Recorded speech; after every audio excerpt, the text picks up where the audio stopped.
பள்ளியறை பாடல்களை பாடிடுவேன். என்னை கொடுத்தேன் கொண்டு போ உந்தன் கையோடு. ஒட்டியிருப்பேன் ஆடை போல் உந்தன் மெய்யோடு. நினைச்சிருக்க உன்னை நினைச்சிருக்க பணி விழும் இரவினில் உதடுகள் வெடிக்குது.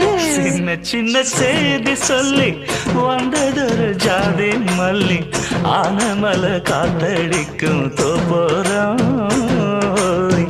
ஆசமனம் பாடுதொரு தேவாரம்.